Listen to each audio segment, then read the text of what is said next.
इस मूवी में हमें गौतम सिटी में रहने वाले बैटमैन और उसके विलन जोकर की कहानी दिखाई गई है। मूवी के स्टार्ट में हम बॉम्ब से भरे हुए एक प्लेन को देखते हैं जिसको दो पायलट ट्रांसपोर्टेशन के लिए लेकर जा रहे थे, पर तभी वहाँ पर जोकर और उसकी टीम पूरे प्लेन को हाईजैक कर लेती है और साथ ही पूरे गौतम सिटी पर भी अपने अटैक को स्टार्ट कर देते हैं। जब ये सब बातें गौतम सिटी के कमिश्नर को पता चलती हैं तो वो बैटमैन को सिग्नल भेजने की कोशिश करते हैं, मगर उन लोगों ने उसको भी खराब कर दिया था और बैटमैन की गैर मौजूदगी में वो आहिस्ता आहिस्ता पूरे सिटी पर अपना कब्जा करने लगते हैं। जोकर कमिश्नर से कहता है कि उसने मेन सिटी में बॉम्ब को लगवा दिया है और अगर वो इस सिटी को सरेंडर नहीं करते तो वो गौतम सिटी को पूरी तरह से डिस्ट्रॉय कर देगा। इसके बाद पूरे सिटी में डर का माहौल बन जाता है, पर तभी हम वहाँ पर देखते हैं बैटमैन लड़की के रूप में आया होता है। बैटमैन को देखकर जोकर की सारी टीम चौंक जाती है। बैटमैन अपनी फाइटिंग स्किल से वहाँ पर सबको हरा देता है और अब जोकर की टीम वहाँ से भागने लगती है। जोकर भी अपने आप को हारता देख वहाँ से भागने की कोशिश करता है,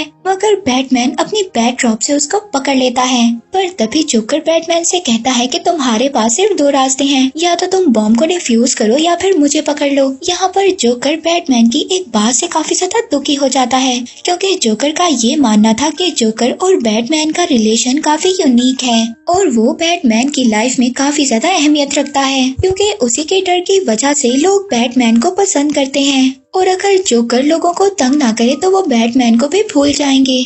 मगर बैटमैन जोकर से कहता है कि उसके होने या ना होने से उसको कोई भी फर्क नहीं पड़ता, वो उसकी लाइफ में कोई भी अहमियत नहीं रखता। लोग बैटमैन को उसके काम की वजह से पसंद करते हैं, ना कि जोकर की वजह से। अब बैटमैन जोकर को छोड़कर बॉम्ब डिफ्यूज करने के लिए चला जाता है और वहाँ पर बॉम्ब को डिफ्यूज कर देता है। हमेशा की तरह सभी लोग बैटमैन को अप्रिशिएट करते हैं। इसके बाद बैटमैन ऑर्फनेज के बच्चों से मिलकर दोबारा से अपने बैटक्लिफ पहुँच जाता है और हमेशा की तरह अकेले ही वहाँ पर अपना वक्त गुजारता है, क्योंकि बैटमैन की कोई फैमिली नहीं होती। अक्सर वो अपने पेरेंट्स को याद किया करता था। बैटमैन के पेरेंट्स की डेथ उसके बचपन में ही हो गई थी। वो जब अपने पेरेंट्स की तस्वीर देखकर उनसे बात कर रहा होता है तभी वहाँ पर एल्फ्रेड आ जाते हैं, जो कि बैटमैन के बटलर थे और वो उसके लिए उसके फादर फिगर जैसे थे। वो बैटमैन के अकेलेपन को समझते थे और जब भी वो बैटमैन से इस बारे में बात करते थे तो बैटमैन उनको टाल देता था। एल्फ्रेड बैटमैन को बताते हैं उसके रूल्स के अकॉर्डिंग आज उसको कमिश्नर की पार्टी में जाना है। अब इसीलिए बैटमैन अपने गेटअप को चेंज करता है और ब्रूस मैन बनकर पार्टी में जाता है, जहाँ पर एक बिलियनर होने की वजह से ब्रूस मैन की सभी लोग वहाँ पर बहुत ज्यादा रिस्पेक्ट करते हैं। तभी वहाँ पर उसको देखकर ऑर्फनेज का एक बच्चा उसके पास आता है और उससे पूछता है कि क्या कभी वो एक ऑर्फन चाइल्ड को अडॉप्ट करेगा, क्योंकि वो चाहता था कि ब्रूस मैन उसको अडॉप्ट कर ले। तभी ब्रूस मैन यानी कि बैटमैन की नजर कमिश्नर की डॉटर पर पड़ती है, जिसे देखते ही वो उसे पसंद करने लगता है। असल में गौतम सिटी के कमिश्नर रिटायर्ड होने वाले थे और अब उनकी जगह उनकी डॉटर नई कमिश्नर वहाँ की बन जाती है। दूसरी तरफ जोकर अभी भी बैटमैन की कही हुई बातों को सोच रहा था। तभी वहाँ पर हार्ली क्विन उससे कहती है कि तुम बैटमैन के लिए कुछ ज्यादा ही अच्छे हो, उसे सिर्फ ये सोचने की जरूरत है कि अगर तुम ना हो तो उसका क्या होगा। पर तभी जोकर को एक आइडिया आता है। वो अपनी टीम को लेकर उसी पार्टी में आ जाता है जहाँ पर बैटमैन ब्रूस मैन बनकर आया हुआ था, लेकिन ये जानकर ब्रूस मैन वहाँ से निकल जाता है और बैटमैन के गेटअप में आ जाता है। लेकिन इससे पहले वो जोकर को पकड़ता जोकर खुद को और अपनी टीम को सरेंडर कर देता है, लेकिन उसकी एक टीम मेंबर हार्ली क्विन वहाँ से निकल जाती है, जिसके बारे में हम आगे जाकर देखेंगे। जोकर बैटमैन से कहता है कि अब तुम चाहकर भी मुझसे फाइट नहीं कर सकते।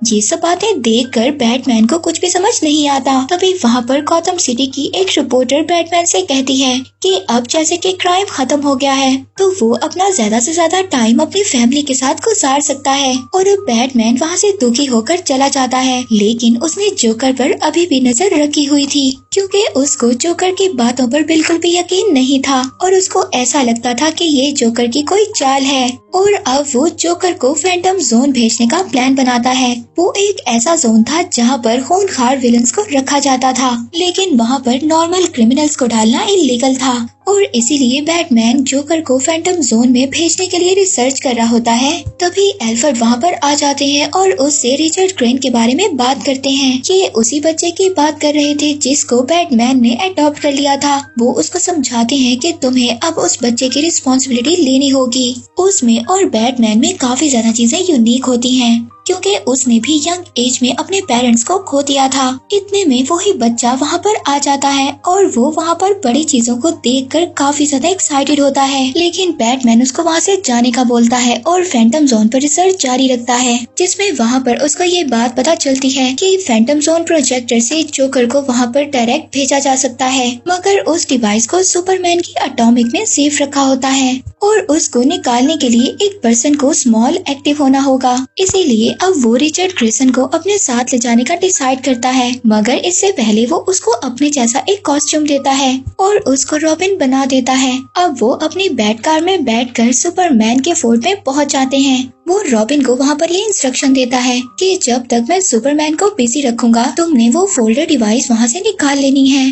अब रॉबिन ऐसा ही करता है। बैटमैन सुपरमैन के फोर्ट में जब जाता है कि जस्टिस लीग के सभी मेंबर्स बैटमैन के बगैर ही पार्टी कर रहे थे। बैटमैन जब इस सब के बारे में उनसे पूछता है तो वो बहाने बनाने लगते हैं, मगर बैटमैन यहाँ पर इन सब बातों को इग्नोर करता है। मगर क्योंकि उसका मकसद तो सिर्फ प्रोजेक्टर को हासिल करना था, वहाँ पर रॉबिन उस प्रोजेक्टर को निकालने में कामयाब भी हो जाता है। अब वो दोनों उस प्रोजेक्टर को निकालने में कामयाब हो जाते हैं और वहाँ से चले जाते हैं और चुपके से अर्थमस आइलैंड में पहुँच जाते हैं जहाँ पर जोकर को रखा गया था। पर वहीं पर उन्हें कमिश्नर की बेटी मिल जाती है, जहाँ पर वो उसी प्रोजेक्टर को देख लेती है और उसे देखकर वो ये समझती है कि बैटमैन इसे लेकर कुछ गड़बड़ करने वाला है। ये देखकर वो प्रोजेक्टर बैटमैन से वापस मांगती है, लेकिन बैटमैन और रॉबिन भागते हुए जोकर के सेल में पहुंच जाते हैं और अब बैटमैन प्रोजेक्टर का यूज कर जोकर को फैंटम जोन में भेज देता है।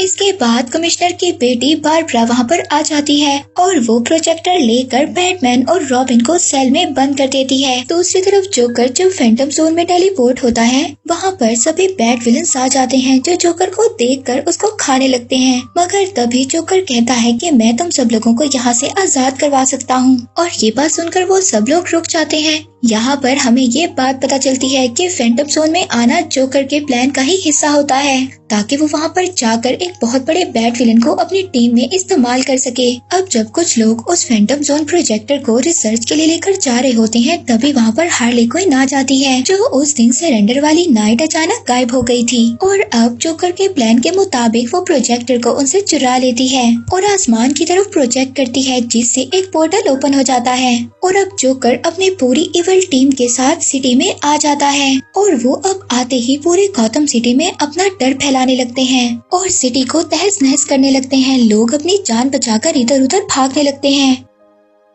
इसके बाद जोकर अपनी टीम के साथ बैठ के पहुंचता है, जिसे देखकर एल्फ्रेड वहां से निकल जाते हैं और सीधा एस्थमस आइलैंड पहुंचते हैं, जहां पर बारबरा बैटमैन को ये सोचकर छोड़ देती है कि अभी सब लोगों को बैटमैन की जरूरत है और अब सब लोग एक टीम बनाकर वहां से निकल जाते हैं और मेन आइलैंड की तरफ चले जाते हैं, जहाँ पर रास्ते में जोकर की टीम उन पर लगातार अटैक कर रही थी, मगर उसकी वजह से भी वो हर बार को उसके स्किप कर देते हैं। लेकिन आखिर में फ्लेमिंग नाइट से टकराकर वो लोग नीचे गिर जाते हैं। इसके बाद अचानक से बैटमैन का माइंड चेंज हो जाता है। अब वो अकेले ही जोकर से फाइट करने का डिसाइड करता है। दरअसल बैटमैन को ये डर था कि वो उन लोगों को अपनी फैमिली की तरह खो ना दे, इसलिए वो उन लोगों को लॉक कर देता है और जाने का ऑर्डर देता है। वो तीनों बैटमैन को साथ जाने की बहुत ज्यादा रिक्वेस्ट करते हैं, मगर बैटमैन का ये फैसला आखिरी था।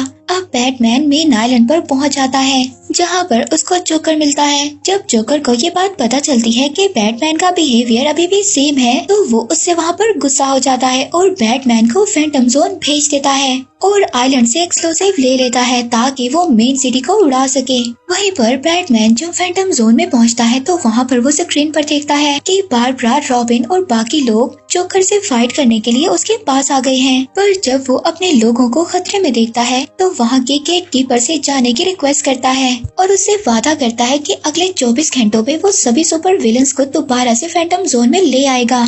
अब गेटकीपर फिलिप्स राजी हो जाती है। बैटमैन अब दोबारा से मेन आइलैंड पहुंच जाता है। वहां जाते ही सबसे पहले वो उन लोगों को अपनी फीलिंग्स बताता है कि वो उनकी कितनी ज्यादा केयर करता है और वो उन लोगों को अपने से दूर जाने नहीं देना चाहता, जिसके बारे में बैटमैन ने आज तक उन लोगों को नहीं बताया था। ये सुनकर तीनों बहुत ज्यादा खुश हो जाते हैं। इसके बाद वो सभी मिलकर एक टीम बन जाते हैं। अब वहाँ पर जोकर के पुराने साथी भी आ जाते हैं। जोकर जिन्हें भूल गया था नई टीम के आने की वजह से, इसीलिए वो सभी लोग जोकर से बदला लेने के लिए बैटमैन को ज्वाइन कर लेते हैं और सभी साथ मिलकर जोकर की टीम को डिफीट करने के लिए आगे बढ़ते हैं। वो दोबारा से सभी लोगों को फैंटम जोन भेजने की कोशिश करते हैं, मगर वो लोग तो उन पर अटैक कर देते हैं। वहाँ पर बैटमैन रॉबिन को अपनी फाइटिंग स्किल्स के बारे में भी बताता है। वहीं पर बारबरा लॉर्ड वैम्पायर से प्रोजेक्टर वापस ले लेती है। इसके बाद सभी को एक एक कर फैंटम जोन में भेज देते हैं। तभी जो बॉम्ब जोकर ने प्लांट किया होता है वो एक्सप्लोड हो जाता है, जिससे गौतम सिटी 2 हिस्सों में बंटने लगता है। अब वो लोग सभी चेन होकर ये प्लान करते हैं, मगर जोकर अभी भी अदर साइड था, जो गौतम सिटी को बर्बाद कर देना चाहता था। अब यहीं पर बैटमैन को अपनी बातों का एहसास होता है कि अगर जोकर नहीं होता तो वो भी नहीं होता और वो जोकर के बगैर कुछ भी नहीं है। जोकर ये बात सुनकर काफी ज्यादा इमोशनल हो जाता है और गौतम सिटी को बचाने के लिए उन सबका साथ देता है और सभी लोग अपनी टीम एफर्ट से दोबारा से सिटी को जोड़ देते हैं, जिसके बाद सभी लोग इस खुशी को मिलकर सेलिब्रेट करते हैं। और बैटमैन वादे के मुताबिक फैंटम जोन में जाने वाला था, लेकिन फिलिप्स वहाँ पर उसको अच्छे काम की वजह से छोड़ देती है और यहाँ पर जोकर और उसके पुराने साथी भी वापस चले जाते हैं और आखिर में बैटमैन उन तीनों के साथ मिलकर खुशी खुशी रहने लगता है। और इसी के साथ ये मूवी यहीं पर एंड हो जाती है।